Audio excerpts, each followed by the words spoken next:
अभी मैं कुछ दिन पहले ऑपोजिशन पार्टीज के लीडर्स के साथ गया और अब हम कांग्रेस पार्टी के जो सीनियर लीडर्स हैं उनके साथ गए। राष्ट्रपति से हमने कहा कि ये जो कानून बनाए गए हैं ये किसान विरोधी कानून है और इससे किसानों का जबरदस्त नुकसान होने वाला है, मजदूरों का, किसानों का।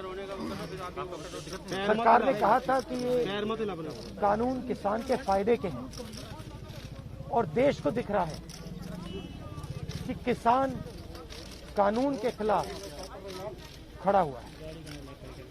और मैं प्रधानमंत्री जी से कहना चाहता हूं कि ये किसान हटेगा नहीं। प्रधानमंत्री को ये नहीं सोचना चाहिए कि किसान और मजदूर घर चले जाएंगे, नहीं जाएंगे जब तक ये कानून वापस नहीं लिया जाएगा। जॉइंट सेशन कीजिए और कानून को एकदम वापस लीजिए, क्योंकि किसान वापस नहीं जाने वाला है।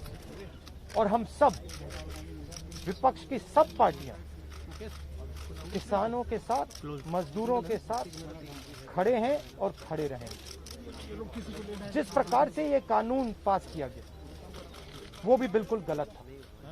बिना डिबेट किए, बिना किसानों से चर्चा किए, बिना मजदूरों से पूछे ये कानून ऊपर से थोप दिए गए और इन कानूनों को हटाना ही पड़ेगा, विद्रॉ करना ही पड़ेगा।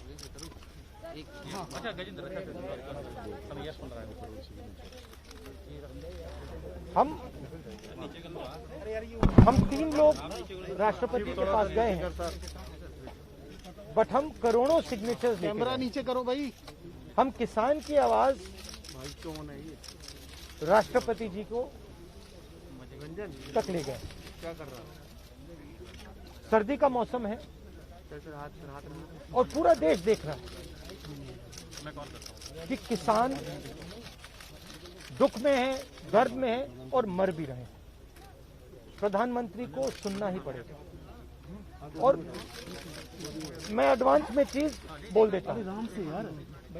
मैंने कोरोना के बारे में बोला था कि नुकसान होने जा रहा है। उस समय किसी ने नहीं बात सुनी और आज मैं फिर से बोल रहा हूं, किसान के सामने, मजदूर के सामने कोई भी शक्ति नहीं खड़ी हो सकती। अगर प्रधानमंत्री जी ने कानून वापस नहीं लिए, सिर्फ बीजेपी को नहीं, सिर्फ आरएसएस को नहीं, देश को नुकसान होने जा रहा है। बार-बार बीजेपी पर कहा जा रहा है कि जो किसान बैठे हैं, ये नक्सल हैं, खालिस्तान में विपक्ष इन्हें बरगला रहा है। इस तरह के आरोप लग रहे हैं। देखिए, बीजेपी नरेंद्र मोदी जी का एक ही लक्ष्य है और वो किसान समझ गया है, मजदूर समझ गया है। लक्ष्य है कि उनके आसपास जो 2, 3, 4 बड़े क्रोनी कैपिटल्स हैं, उनके लिए पैसे बनाने का काम नरेंद्र मोदी जी करते हैं। जो भी नरेंद्र मोदी जी के खिलाफ खड़े होते हैं वो उनके बारे में कुछ ना कुछ गलत बोलते रहते हैं। किसान खड़े हो जाएंगे तो किसान को आतंकवादी बोलेंगे, मजदूर खड़े हो जाएंगे तो मजदूर को आतंकवादी बोलेंगे। एक दिन अगर मोहन भागवत खड़े हो गए तो कहेंगे ये भी आतंकवादी। मतलब जो भी नरेंद्र मोदी जी से सत्ता लेने की कोशिश करेगा वो आतंकवादी। और नरेंद्र मोदी किसके लिए काम कर रहे हैं वो मैंने आपको बता दिया। उनके 2-3 आसपास के क्रोनी कैपिटलिस्ट हैं जिनको वो पूरा का पूरा हिंदुस्तान पकड़ा है। ये रियलिटी है।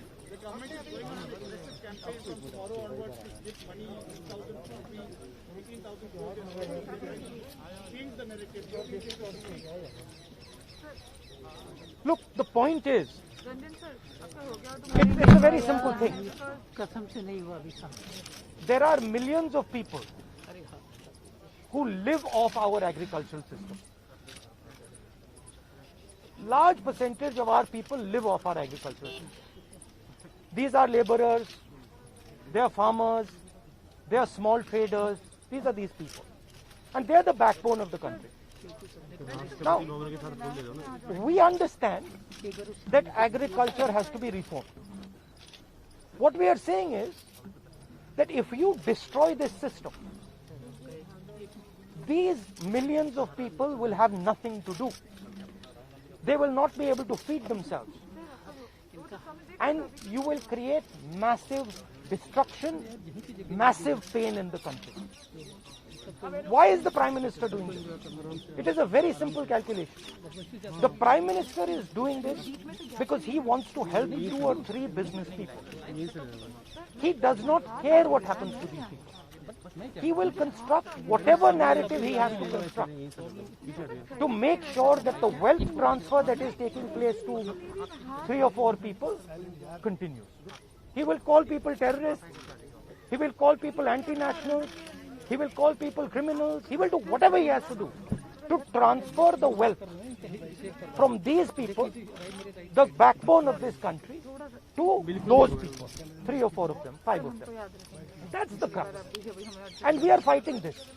We are saying that in India, where you have destroyed the agricultural system, will not function. Just like I said, take Corona seriously. Corona is going to kill people in massive numbers if you do not act.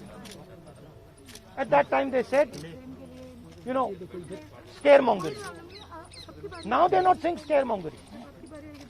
When I suggested to the Prime Minister that do not do this in a centralized way, give power to the chief ministers, he didn't do it.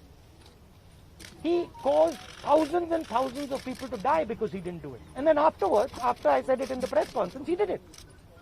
So the point is, you have an incompetent man who is controlled by certain other people. This is what India has to understand. This is what all youngsters have to understand. You have an incompetent man who doesn't understand anything, running a system on the behalf of 3 or 4 other people who understand everything. And their aim is to take huge amounts of money from the poor people of India and put it in their pocket. And that is what we are fighting.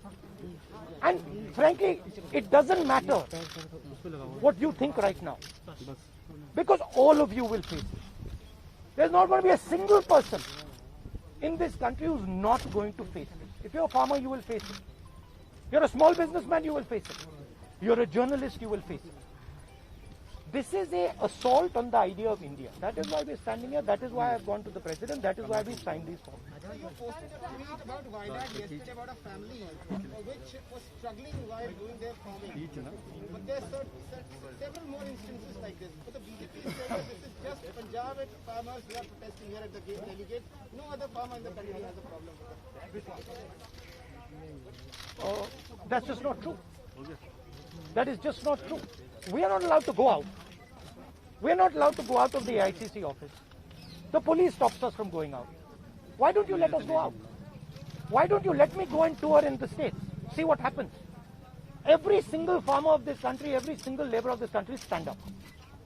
But आप police लगवाते हो, हाथरस जाते हो, arrest करते हो, तो AIC से हमारे MP को बाहर नहीं निकलने देते हो, और फिर कहते हो कि भैया मतलब सब कुछ ठीक है. और Prime Minister needs to realize that there is a limit to this. आपने थोड़ा सा करना है, आपने 2-3 लोगों की मदद करनी है, थोड़ा सा करना है, आप कर सकते हो. बट जिस प्रकार से नरेंद्र मोदी कर रहे हैं, मैं फिर से दोहरा रहा हूं, हिंदुस्तान के किसी भी युवा को रोजगार नहीं मिलेगा. सारे छोटे बिजनेस, सारे मिडिल साइज बिजनेस खत्म हो जाएंगे. और दूसरी बात याद रखिए, जिस चीज को आप सब भूल गए हैं, चाइना बॉर्डर पे बैठा है.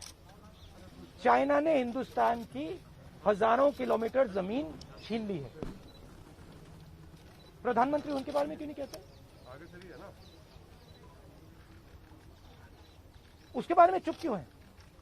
तो मेरा कहना है कि पूरा का पूरा कॉम्बिनेशन बन रहा है. एक तरफ आप अपने सिस्टम को तोड़ रहे हो, आप अपने लोगों को लड़ा रहे हो, आप अपने किसान को मार रहे हो, मजदूर को मार रहे हो, और दूसरी तरफ बाहर से फोर्सेस देख रही हैं, कह रहे हैं कि बहुत अच्छा है, नरेंद्र मोदी हिंदुस्तान को कमजोर कर रहा है और हमारे लिए अच्छी अपॉर्चुनिटी बनने जा रही है. मैं देश को बता रहा हूं, मैं वार्निंग दे रहा हूं कि आप देखिए क्या हो रहा है. और मैं आपको भी कह रहा हूं, प्रेस वालों को भी कह रहा हूं, मैं समझता हूं कि आपको सैलरी मिलती है, और आपके लिए बहुत मुश्किल है। मैं समझता हूँ बात, इसलिए आप नहीं कह पाते हो जो आपको कहना है। जी जी बिल्कुल ठीक है। मगर आपके देश को, हमारे देश को बहुत जबरदस्त नुकसान होने वाला है। बहुत डेंजरस रास्ते पर ये देश चल रहा है, ये मैंने कहना। कांग्रेस के नेताओं को डिटेन कर लिया गया है। आप लोग मार्च में यहाँ पर आ रहे थे, अभी जो है कांग्रेस तमाम एमपी को